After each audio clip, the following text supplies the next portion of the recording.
BMG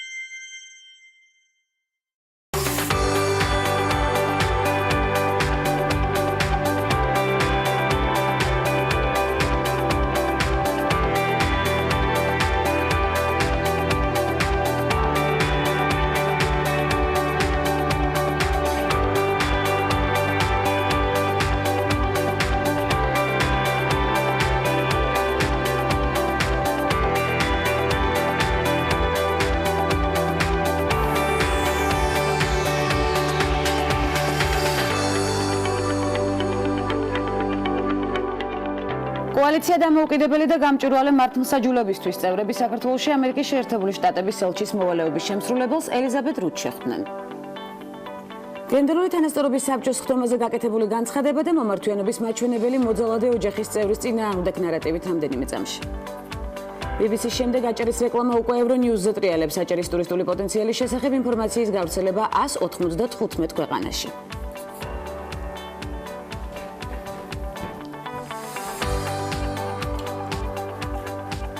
18 აპრილია დღეს მზიანი ოთხშაბათი მზად ვართ აქტუალური საკითხების განსახილველად და არ გამოგრჩება ცხადია მნიშვნელოვანი. ნახოთ დღევანდელი გადაცემის სტუმრების ჩამონათვალი და დავიწყოთ ამბის თხრობა.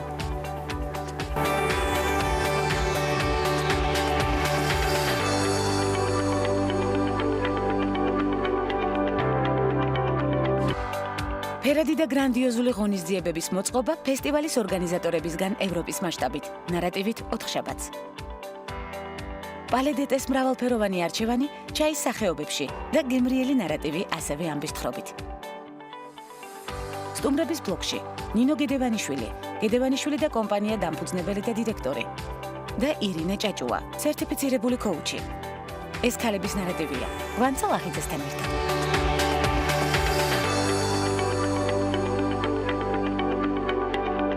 კოალიცია დამოუკიდებელი და გამჭვირვალე მართლმსაჯულებისთვის წევრები საქართველოში ამერიკის შეერთებული შტატების ელჩის მოვალეობის შემსრულებელს ელიზაბეთ რუდს შეხვდნენ. საქართველოს დემოკრატიული ინიციატივის წარმომადგენლის გიორგი მშვენიერაძის განცხადებით ისინი ამერიკის შეერთებული შტატების ელჩის მოვალეობის შემსრულებელს გააცნობენ მათ ხედვას იმის შესახებ თუ რა უნდა გააკეთოს სახელმწიფომ სასამართლო სისტემის გაჯანსაღებისთვის. საერთაშორისო გამჭვირვალობა საქართველოს თავმჯდომარე ეკაგი გაურმაკი აღნიშნა, რომ სასამართლოში ყველაზე დიდი პრობლემა არის კლანური მმართველობა. კოალიციაში დამოუკიდებელი და გამჭვირვალე მართლმსაჯულებისთვის 40-მდე ორგანიზაცია გაწევრიანებული ვიცით. გამოწვევად კვლავ რჩება მომართვიანობის მაჩვენებელი, რადგან მოძალადე არის ოჯახის წევრი და თავს იკავებენ ოჯახის წევრის წინააღმდეგ საჩივრის შემოტანისგან. გამოწვევა არის ასევე ისიც, რომ რიგ შემთხვევებში ემოციების ჩაცხრომის შემდეგ პირვანდელი ჩვენების გადათქმა და განცხადების უკან გატანა ხდება. ამის შესახებ შინაგან საქმეთა სამინისტროს ადამიანის უფლებათა დეპარტამენტის ხელმძღვანელმა ლონდა თოლორაიამ პარლამენტში გენდერული თანასწორობის საბჭოს ხდომაზე განაცხადა, როგორც ლონდა თოლორაიამ სიტყვით გამოსვლისას განაცხადა, ასევე გამოწვევაა ისიც, რომ სისხლის სამართლის საქმის მასალები ხელმისაწვდომია იმ პირისთვის, რომლის მიმართვაც შეაქვს საჩივარი. ის მიიჩნევს, რომ ამ მიმართულებით გარკვეული საკანონმდებლო ცვლილებები უნდა განხორციელდეს, მისივე თქმით, ასევე პრობლემურია სამართალდამცველებისთვის გვიან მომართვის საკითხიც.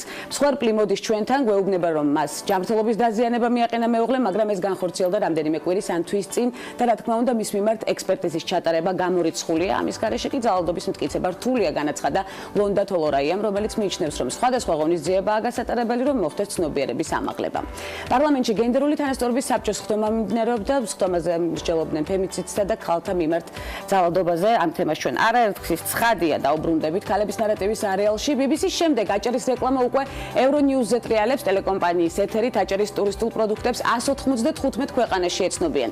სატელევიზიო რეკლამის გარდა წელს ტელეკომპანია ევრონიუსის მაყურებელი აჭარის ტურისტული ღირსშესანიშნაობების შესახებ მომზადებულ გადაცემებსა და ბლოგებს გაეცნობა.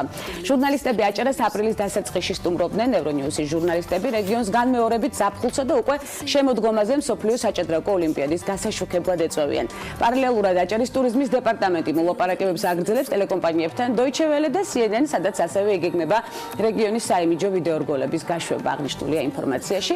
აჭარის საიმიჯო ვიდეორგოლის განახლებულ ვერსიაზე ევრონიუსმა ნამდვილად იმუშავა და გააგრძელებს კიდეც ცხადია მუშაობას და ძალიან გვახარებს სწორედ ეს ფაქტი. ქართული ნაციონალური ბალეტის სუხიშვილების წევრებმა საქართველოს საზღვარი რუსეთის მიერ საქართველოს ტერიტორიების ოკუპაციისადმი შექმნილი სპეციალური პასპორტის ჩასადებებით გადაკვეთეს.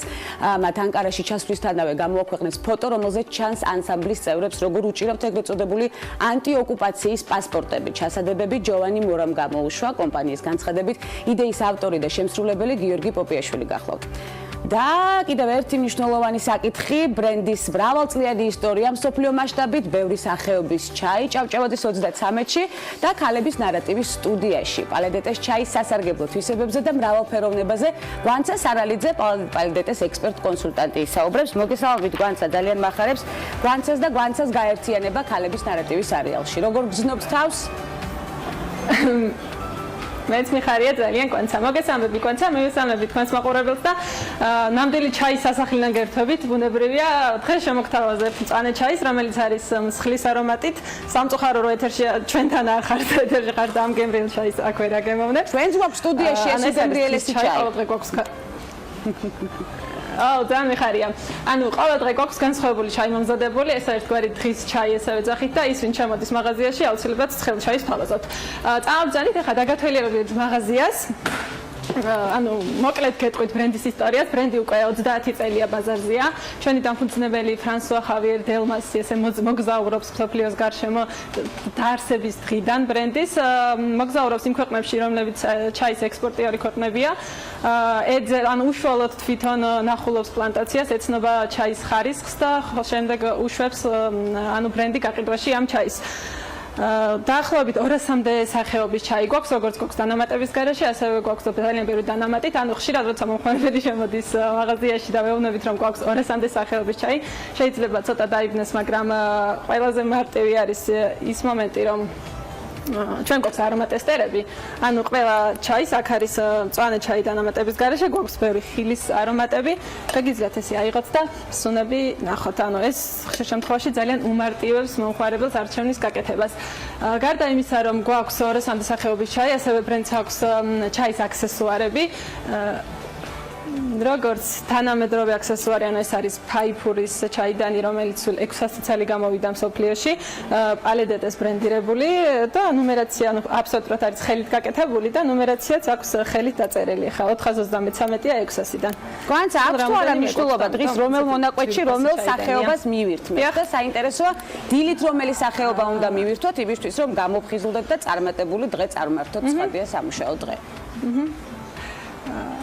რომელი სახეობა არის კოფეინის შემცველობა კოფეინის შემცველობა მწვანე ჩაის გაცილებით მეტი აქვს ვიდრე დაუშვათ შავ ჩაის, ამიტომ მე დილით გირჩევით რომ მაჩა დააგემოთ, იმიტომ რომ ძალიან მაღალი აქვს კოფეინი და მთელი დღის ენერგიულ განწყობას აბსოლუტურად პასუხისმგებელია მთელი დღის ენერგიულ განწყობაზე მოკლედ.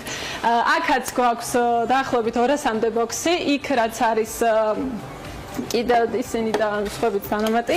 ნახეთ, შეუძლია მომხმარებელს ესეც ნახოს არომატები. ეხლა ვიღეთ ჩინური გამფაუდერი. რა სილამაზე და სიჯანსაღეა. და კი, ნამდვილად. ანუ მწვანე ჩაი დილისთვის შუა დღით შეგიძლიათ რამე თქვენი გემოვნებით შეარჩიოთ ნეიტრალური, მაგრამ მე ძალიან მიყვარს საღამოს ჩაი, რომელიც არის ულუნები. ანუ ულუნი ოქსიდაციის პროცესიდან გამომდინარე არის მწვანე და შავ ჩაის შორის. შესაბამისად, კოფეინი აქვს დაბალი და საღამოსთვის არის ძალიან იდეალური. ეს არის კონკრეტულად ტაივანის ულუნი, მილქი ულუნი, რძის არომატი აქვს, თუმცა დანამატი რძე რა თქმა უნდა არ აქვს. პლანტაციიდან გამომდინარე, ანუ ძალიან გემრიელი და ძალიან არომატი. განცამ გაგვიღვივა სურვილი რომ პალედეტეს ჩაი დავაგემოვნოთ. ცხადია ჩვენ სტუდიაში ამის საშუალება გვეძლება. აუცილებლად ჩვენ აქ გელოდებით. განცა, რა სიახლეს გვიმზადებს პალედეტე მომავალში? ემატება თუ არა? სახეობები თქვით რომ 200-მდე სახეობა ახლა პალედეტეში ემატება თუ არა სამომავლოდ? რაიმე სიახლეს ხომ არ გვიმზადებთ იმისთვის რომ გაახაროთ უამრავი ჩაის მოყვარული მაყურებელი? ანუ ჩვენ დაახლოებით 200-მდე გვაქვს, მაგრამ ბრენდს უფრო მეტი ჩაი აქვს. ანუ ბრენდი ყოველთვის მუშაობს განვითარებაზე. ამიტომ აუცილებლად აგვემატება კიდევ სხვადასხვა სახეობის ჩაი და სხვადასხვა საყვარელი არომატები. მოკლედ, ანუ პალედეტი არის ის ბრენდი, რომელიც აუცილებლად ყოველთვის ზრუნავს მომხმარებლის გემოვნებაზე. ნამდვილად ასეთი ბრენდია პალედეტე, კიდევ გაქვს სათქმელი რაღაც კვანცა. რაღაცას ამბობდით. აი, მისამართი მისამართს გეტყვით, ანუ ჩვენი მისამართი ჭავჭავაძის 33 ნომერია და ვიცით, გელოდებით ჭავჭავაძის 33 ნომერი. ძალიან გვახარებს სწორედ ეს მისამართი, ძალიან ხშირ შემთხვევაში უამრავი სტუმარი ამბობს, რომ პალედეტი არის მათი სწორედ არჩევანი, ძალიან ბევრი სახეობა, რომელიც ნამდვილად არომატულია და ჩაფრთხილობისთვის სასარგებლო ასევე ეს ხაზიც არ დაგვაუსხლეს განსაკუთრებული სახეობების. ჩვენ აუცილებლად დავაგემოვნებთ უკვე სტუდიაში პალედეტის ჩაის, ვანცას არალიძეს უღრმეს მადლობას გადავხდით ამომწურავი ინფორმაციისთვის და ველოდებით კვლავ ცხადია ქალების ნარატივის არეალში. და რამდენიმე წამში მორიგი საინტერესო სტუმრის შესახვედრად ვემზადებით, დაგველოდეთ.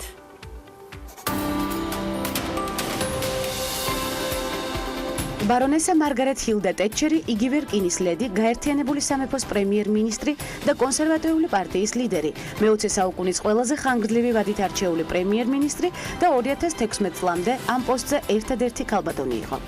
მეცახელი რკინის ლედი მის უკომპრომისო პოლიტიკასა და ლიდერობის სტილთან ასოცირდებოდა. მან დანერგა პოლიტიკა, რომელიც ცნობილი გახდა როგორც ტეტჩერიზმი. ტეტჩერი 1925 წლის 13 ოქტომბერს ინგლისის პატარა ქალაქ გრენთემში დაიბადა. მარგარეტ რობერტსი 1930 წლის 3 სექტემბერს ზოგად საგანმანათლებლო სკოლაში შეიყვანეს. 1941 წლისთვის ის ნოტინჰემის უნივერსიტეტსა და ლონდონის უნივერსიტეტის ბედფორდ კოლეჯში სწავლობდა. მოგვიანებით კი მიზანს მიაღწია და სამერველი სტუდენტიც გახდა. მარგარეტ რობერტსი ჯერ კიდევ სტუდენტობის პერიოდიდან ჩაება პოლიტიკურ საქმიანობაში და ოქსფორდის უნივერსიტეტის კონსერვატორთა ასოციაციის წევრიც გახდა. მალე ის ასოციაციის პრეზიდენტად აირჩიეს.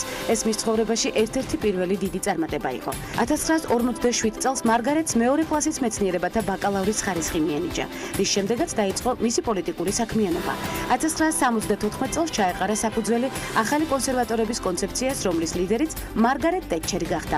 1979 წელს ტეტჩერი პრემიერ-მინისტრი გახდა. 1983-87 წლებში აირჩიეს მეორე ვადით. სწორედ ამ პერიოდში ტეტჩერი საქართველოს ეწვია და იმდროინდელ მაღალ ჩინოსნებს შეხვდა. ამავე წლის არჩევნებზე ტეტჩერი მესამე ვადით აირჩიეს. რკინის ლედი ასე ეწოდება ბრიტანულ-ფრანგულ ბიოგრაფიულ დრამას, რომლის პრემიერაც 2011 წლის 30 დეკემბერს შედგა. ტეტჩერის როლს მსახიობი მერილ სტრიპი ასრულებს. რკინის ლედი 2013 წლის 8 აპრილს 87 წლის ასაკში გარდაიცვალა. დიდი ბრიტანეთის ახალ და უახლეს ისტორიაში სამი ვადით არჩეული პრემიერ-მინისტრი არ ყოფილა. ამ მხრივ მარგარეტ ტეტჩერმა კიდევ ერთი რეკორდი მოხსნა.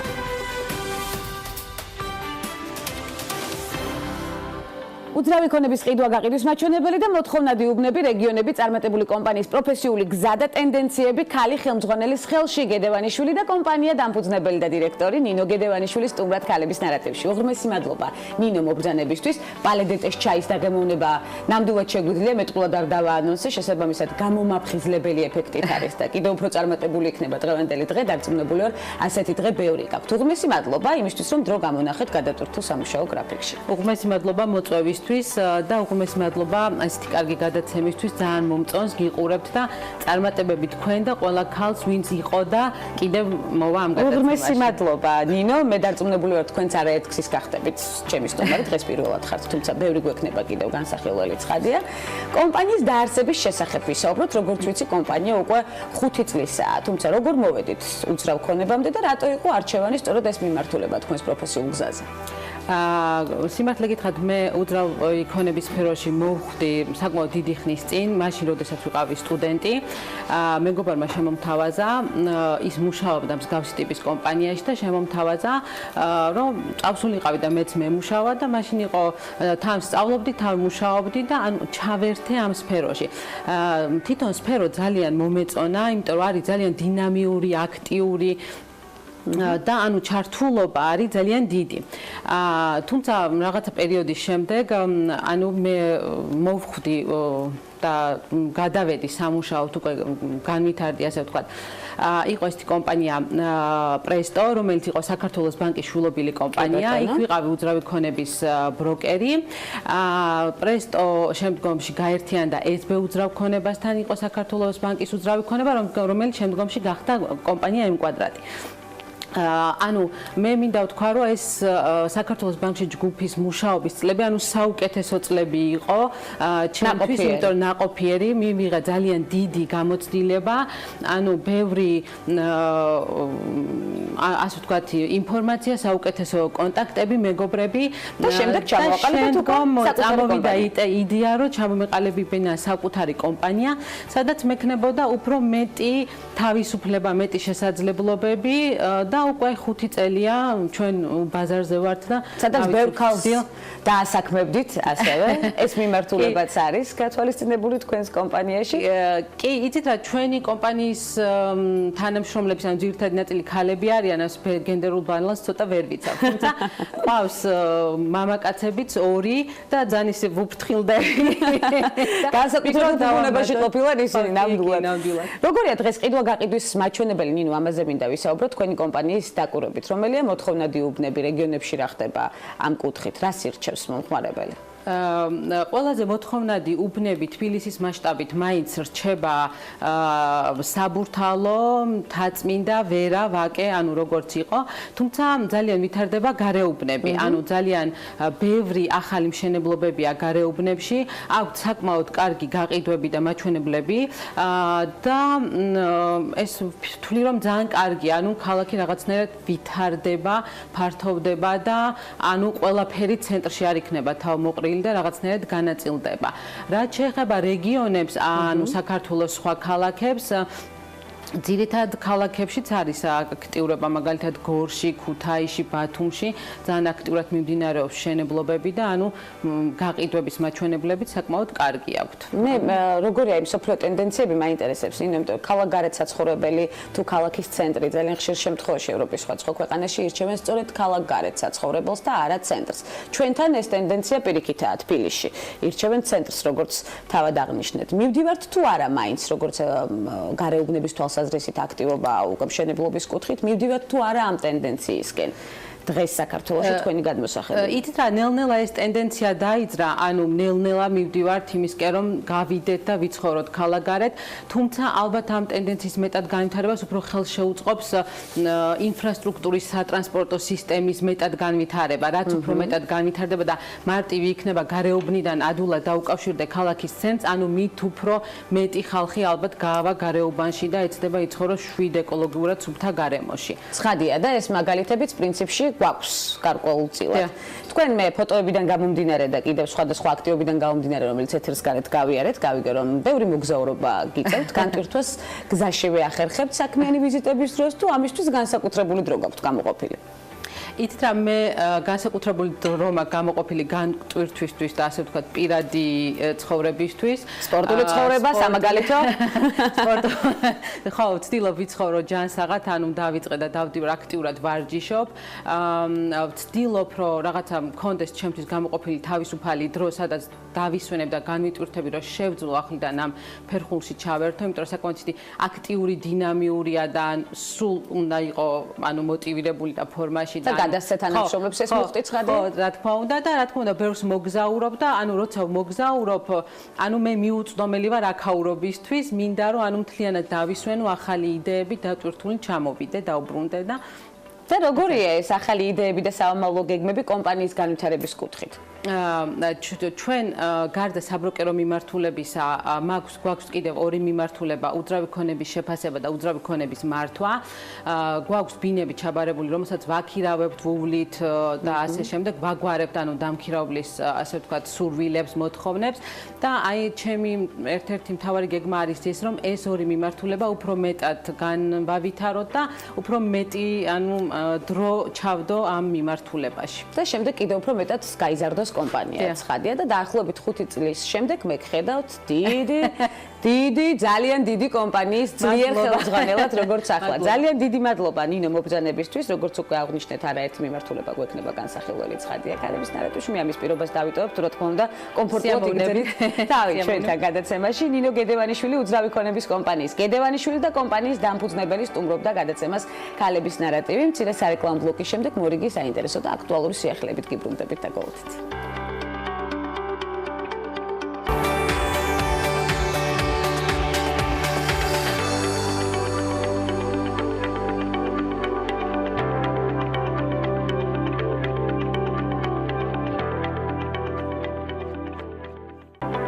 ევროპის მასშტაბით ფესტივალების ორგანიზატორები ემზადებიან ხმაურიანი ფერადი და გრანდიოზული ღონისძიებების მოსაწყობად. მზადება აქტიურ ფაზაში გადადის, ლაინეფებიც უკვე ცნობილია, რომელიც ცნობილი შემსრულებლები წარდგებიან მაყურებლის წინაშე და რომელი ქალაქი რომელ მუსიკალურ ფესტივალს უმასპინძლებს. თემაზე მარიამ ადამია დეტალურ ინფორმაციას მოგვეცდის. მარიამ, მოგესალმებით.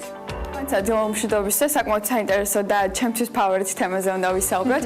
თუ კი ჯერ კიდევ არ დაგიგეგმავთ ზაფხულის შობულება, ხოლო დასვენების პარალელურად არც თავგადასავლებზე გინდა თუ არის თქმა, შეგახსენებთ, რომ ქართველებს საშუალება გვაქვს ევროპაში ყოველგვარი დამქანცველი ბიუროკრატიისა და ვიზების გარეშე ვიმოგზაუროთ და ამავდროულად ევროპულ მუსიკალურ ფესტივალებსაც დავესწროთ, რომლისთვისაც ერთადერთი მოთხოვნა მხოლოდ ბილეთების შეძენაა, ხოლო იმისათვის, რომ არჩევანი გაგიმარტივოთ, მიმდინარე წლის ყველაზე ხმაური ამ ფესტივალებს გადავხედოთ, რომელთა შორისაც პირველ ადგილას პოლონეთის ქალაქი გნიდია და ოფენიერ 2018 დასახელდა, რომელიც 4-7 ივლისს არის ჩანიშნული. მარიამ, რა არის ფესტივალზე დასწრების ღირებულება და რით იქნება წელს განსხვავებული? რას ანონსებენ ფესტივალის ორგანიზატორები? გვაცა პოლონეთში ფესტივალის 4დღიანი აბონემენტი 160 евро ღირს, ხოლო მხოლოდ ერთ დღეზე დასასწრები ბილეთის ფასი 60 ევროდან იწყება.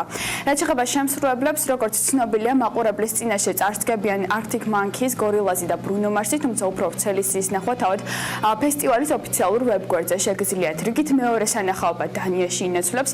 Roskilde Fest-ის სტარტს 30 ივნისს აიღებს და 7 ივლისამდე გაგრძელდება. ღონისძიებაზე მოწვეულ შემსრულებლებს შორის არიან Eminem, Nick Cave, Bruno Mars და სხვა. მე შეგახსენებთ, რომ ჩრდილოეთ ევროპაში ეს ყველაზე მასშტაბური მუსიკალური ფესტივალია და სხვადასხვა მუსიკალური გემოვნების მქონე ადამიანებს თანაბრად სიამოვნებას პირდება. სრული აბონემენტის ყიდვა კი 280 евро დაგიჯდებათ.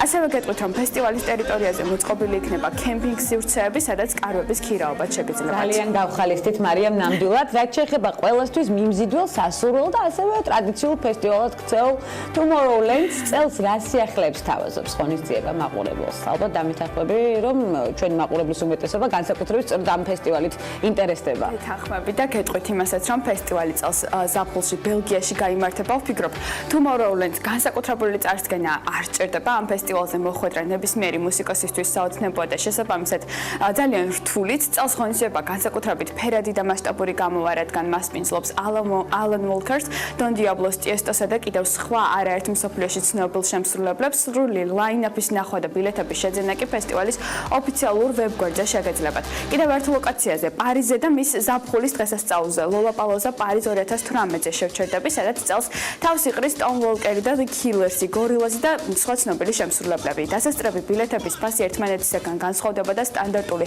ორდღიანი აბონემენტი 159 евро ღირს, ხოლო VIP ბილეთების ფასი 450 ევროს აღწევს. გარდა ამისა, მუსიკალურ ფესტივალს ასევე მასპინძლობს სერბეთით სახელწოდებით Exit Music Fest 2018, გერმანია Earbeat Once მასპინძლობს, ბარსელონაში Primavera Sound-ია ჩანიშნული, მადრიდში კი Mad Cool Fest-ი.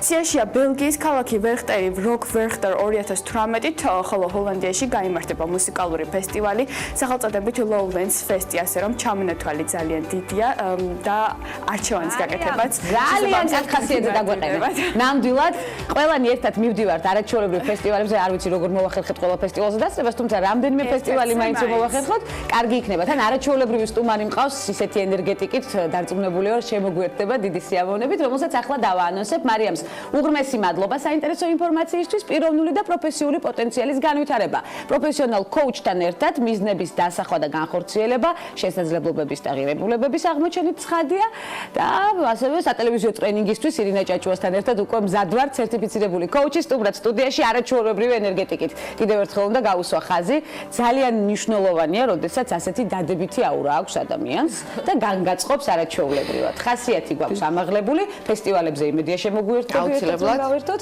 დიდი მადლობა მობრძანებისთვის და დროის გამონახვისთვის. დიდი მადლობა გვანცა შენ მოპატიჟებისთვის, მივესალმები მაყურებლებს. რამდენი ხანია რაც კოუჩი ხარ? მე-6 წელი დაიწყო. მე-6 წელი დაიწყო და რა მნიშვნელოვანი ღირებულებები აღმოაჩინეს საკუთარ თავში, სანამ დაიწყებდი სწორედ ამ მიმართულებით სვლას, იმიტომ რომ გამოცდილებაც ხადია უნდა გქონდეს უკვე, როდესაც ასეთი მიმართულებით მივდივართ. გამოცდილება მანამდე გქონდა მრავალფეროვანი, როგორც ვიცი, თეატრმცოდნეობიდან დაწყებული, თეატრალური უნივერსიტეტიდან დაწყებული, კიდევ სხვადასხვა მრავალი მიმართულებით სვლით გაგრძელებული, თუმცა კოუჩი ერთ-ერთი განსაკუთრებული და საინტერესო, მე ვფიქრობ, ასევე ძალიან სახალისო ხანდახან პროფესიული მიმართულებაა. რამდენად ბევრი რამ შეგძინა სწორედ ამ 6 წელმა და მანამდე გამოცდილებამ, რომელმაც მოგიყვანა სწორედ ამ პროფესიამდე. ძალიან კარგი კითხვა, იმიტომ რომ აი ზუსტად წელს ვაკეთებდი შეჯამებას, რომ რა მივიღე მე ამ ყველაფრით და ერთ პატარა ფრაზად გამოვიყვანე ეს ყველაფერი, ეს არის განვითარდი შენ და განავითარე სხვა და ჩემს კომპანიასაც ასე ვთქვათ ეს სლოგანი აქვს. თლად სლოგანი არ არის ჯერ, მაგრამ ვუშაობთ ამაზე. დავამკვიდრეთ. სატელევიზიო პლატფორმა ამისთვის გვაქვს. ასე კომპანიის სლოგანი. რაც შეეხება წინა გამოცდილებებმა, შემძინა ხალხთან ადამიანებთან ურთიერთობის ეს უნარები, შემძინა ძალიან ბევრი საინტერესო კარგი ადამიანი, კონტაქტები, პროექტები და რაც შეეხება coaching-ს, შენ ძალიან კარგად აღნიშნე, ეს არის ზოგ შემთხვევაში ძალიან კარგი და სახალისო პროფესიაც კი ასე ვთქვათ. მე ეთერს გარეთ მოვისმინე ირინას თაყვანისმცემლების საუბარიც. ძალიან ბევრი თაყვანისმცემელი ყავს ირინას, სწორედ თავის საქმეში, ძალიან ბევრი რამ შეძინა უამრავ ადამიანს და აგრძელებენ კიდეც როგორც ვიცი თქვენთან ურთიერთობას და მეგობრობას. თუ ამის დრო რა თქმა უნდა ცხადია პირველ მხარესაც და მეორე მხარესაც აქვს ეს გრძელდება. რამე ხშირად ყალიბდება სწორედ აი ამ ტრენინგების შემდეგ მეგობრული ურთიერთობა თქვენთან სტუმრად მოსული. როგორ ეძახით, არ ვიცი მე პაციენტს ვერ დავარქვა ამას, ვერც ჩვენ ვეძახით კლიენტებს კი, მომხმარებელი. ზოგადად coaching-ის საერთაშორისო ფედერაცია ამკვიდრებს სიტყვა coach-ს როგორც პროფესიას და არ ითარგმნება და ამას მე ყოველთვის ვამბობ, იმიტომ რომ ყოველთვის მოდის წინააღმდეგობა, რატომ არ გვაქვს ქართული შესატყვისი ამ სიტყვის. მეც დავსვი ეს კითხვა სხვათა შორის ეთერს გარეთ. და რატომ არ გვაქვს ქართული შესაძლებლობა? იმიტომ რომ ეს არის პროფესიის აღნიშნული სიტყვა, რომ გადმოვთარგმნოთ, კი ბატონო არის მწვრთნელი, თუმცა მწვრთნისგან თვითონ coaching-ის პროცესი ძალიან განსხვავდება. იმით რომ მწვრთნელი მაგალითად წვრთნის, ასწავლის, coaching-ი ჩვენ coach-ები არ ვასწავლით, არ წვრთნით, coaching-ი ეს არის პარტნიორობის პროცესი კლიენტთან, რომლის საფუძველზეც კლიენტი მაქსიმალურად ავითარებს თავის პიროვნულ თუ პროფესიულ პოტენციალს, იწყებს შემოქმედებით აზროვნებას, გადის ამ სააზროვნო სისტემის ჩარჩოებს მიღმა და ვითარდება. ეს არის მთელი, ვთქვათ, coaching-ის ფილოსოფია. სააზროვნო სისტემის ჩარჩოები უნდა დავტოვოთ იმისთვის, რომ კიდევ უფრო მეტად კარგად ვიაზროვნოთ. არა მარტო ხარდნახან, არამედ ძალიან ხშირადაც მეთქონი. ირინა, მომართვიანება როგორია ხელმძღვანელი პირებისგან? ეს არის საინტერესო, ვთქვათ, კომპანიის წისვლისთვის. კი ბატონო, ძალიან კარგი კითხვაა ესეც, იმიტომ რომ ბოლო რამდენიმე წელია, 2-3 წელი არის გაიზარდა ამ სფეროს მიმართ ინტერესი, განსაკუთრებით ბიზნესის მხრიდან, მომართვიანება ძალიან მაღალია. ის კომპანიები, რომლებიც აცნობიერებენ, რომ კომპანიის წარმატების ძირითადი ღერძი ეს არის ადამიანის რესურსებზე დაფუძნებული, სწორედ ირჩევენ coaching-ური მმართველობის გზას და მოგმართავენ როგორც top management-ი, ასევე საშუალო მენეჯმენტის გადამზადების კერძო ტრენინგებით, ინდივიდუალური სესიებით და ასე შემდეგ, ასე რომ ძალიან მაღალი არის ეს მაჩვენებელი, რაც მე ძალიან მიხარია. თქვენ ბიზნეს კომპანიები ახსენეთ, რა რჩება მაინც მთავარ გამოწვევად დღეს ქართულ კომპანიებში? თქვენ დაკვირვებით. თქვენ დაკვირვებით, მთავარი გამოწვევა. მთავარი გამოწვევა მე ვიტყოდი, ეს არის სწორად ავხსნათ რა არის coaching-ი, იმიტომ რომ ძალიან ბევრს ერევა ეს ტრენინგში. გასაგებია, ტრენინგს აღარ ხმარობთ, coaching-ს ხმარობთ ამიერიდან სიტყვას. ნამდვილად აღარ დავსვავ ამ კითხვას, მაგრამ აქ არის კიდევ ერთი საინტერესო ფაქტორი, დრო ძალიან დიდი მიაქვს სწორედ ამ პროფესიულ მიმართულებას, რომელთაც 6 წელია უკვე დაკავებული ხარ და ძალიან ბევრი რამ შეგძინათ, როგორც თავად აღნიშნეთ, თუმცა ირინა ჭეჭუა ასევე ცეკვავს. ცეკვავს და თანაც ცეკვავს ტანგოს, როგორც ვიცი. რამდენი ხანია რაც პროფესიონალურად შეუერთდით საცეკვაო გუნდს, ბავშვობიდან იყო ეს მიმართულება თუ შემდეგ დაემატა თან ტანგო განსაკუთრებული ცეკვაა დაგეთახმები. დაგეთახმები აუცილებლად, ალბათ ამიტომ ავირჩიე ეს ცეკვა. მე-3 წელია ვცეკვავ არგენტინული სოციალური ტანგო, არის ესეთი მიმართულება, გვაქვს თბილისის ტანგო საზოგადოება და მე-3 წელია მე ამ გუნდის წევრი ვარ და ესეთი ვცდილობ რომ გამოვძებნო მაქსიმალურად თავისუფალი დრო, იმიტომ რომ ეს არის განტვირთვის ფანტასტიკური საშუალება. ფესტივალებშიც იღებთ მონაწილეობას? ფესტივალების ორგანიზებასაც ახდენს ეს ჯგუფი, ჩამოყვავს არგენტინელი, ასე ვთქვათ. ოჰო, კი, არგენტინელი. ხელით ცეკვებით. განტვირთვა ნამდვილად არის, ეს არის კარგი და მნიშვნელოვანი განტვირთული კოუჩი აუცილებლად განტვირთავს უკვე თავის მომხმარებელთა უამრავ ცხადია აი ამ მომსახურების მომხმარებელთა უამრავ სწორი ჩანართი გააკეთე, იმიტომ რომ მიუხედავად იმისა, რომ 6 წელი ამ სფეროში ვარ, მე დღემდე ვსწავლობ, იმიტომ რომ კოუჩინგს აქვს სწავლების ძალიან ეს ბევრ ეტაპიანი საფეხური და მთავარი პრინციპი რაც არის ჩვენ სწავლებაში, ჩვენ თვითონვე ისინი მუშაობენ ჩვენზე, რომ ჩვენ თვითონვე განვითარდეთ პიროვნულად, პროფესიულად იმისათვის, რომ შევძლოთ მე კლიენტთან ასე ვთქვათ სწორი მუშაობა. მე ვიქნები ძალიან რამდენიმე წამით შენი კლიენტი და საინტერესოა მუშაობის პროცესში როგორ უნდა დავტოვოთ ის აზროვნების ზღვარი, რომელზეც ახლა საუბრობდით და კიდევ უფრო მეტად კარგად როგორ უნდა ვიაზროვნოთ აი მაგალითად პირდაპირ ეთერში ყოფნის დროს. როდესაც არ გაქვს დასვენების დრო საერთოდ. კი ბატონო, რა გინდა, რაზე მუშაობთ? აი პირველი კითხვა არის ეს, რითაც ვიწყებთ. მოდიხარ სესიაზე და გეკითხები, რა გინდა, რაზე ვმუშაობ? რა გინდა რომ გამოიმუშაო საკუთარ თავში? კი ბატონო, არა მარტო გამოიმუშაო, შეიძლება რამე კითხვა გაქვს, რაზეც ეძებ პასუხს, ან რამე საკითხი გადასაწყვეტი, ან რამე პრობლემა დასამუშავებელია.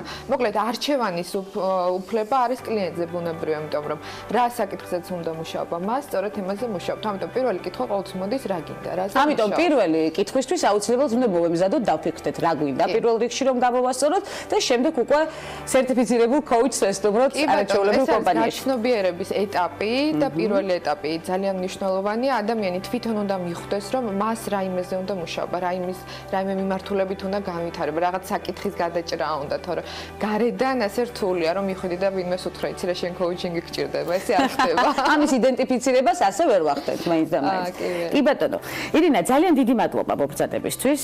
სპორტული, ჭკვიანი, მოცეკვავე, მხიარული, არაჩვეულებრივი ენერგეტიკით დააურით სტუმარი, რომელიც ხშირად იქნება ქალების ნარატივის აქტიური სტუმარი თავისი სხვადასხვა საკითხის განხილვით, რომელსაც პრინციპში მე მოვამზადებ პირველი კითხვისთვის პასუხი რომ გაგცეთ შემდეგი სტუმრობისთვის და შემდეგ შეგვიძლია უკვე ტრენინგი არა, კოუჩი ჩავატაროთ ქალების ნარატივის პირდაპირ ეთერში. სესია, დიდი მადლობა ირინა ჭოჭოა, სერტიფიცირებული კოუჩი სტუმრობდა გადაცემას ქალების ნარატივი, ასეთი იყო დღევანდელი ნარატივი. ხვდებით ერთმანეთს ხვალ ზუსტად 11 საათზე ცხადია მორიგი აქტუალური და მნიშვნელოვანი საკითხების განსახილველად. დაგველოდეთ დროებით. ჩაი დაგჭა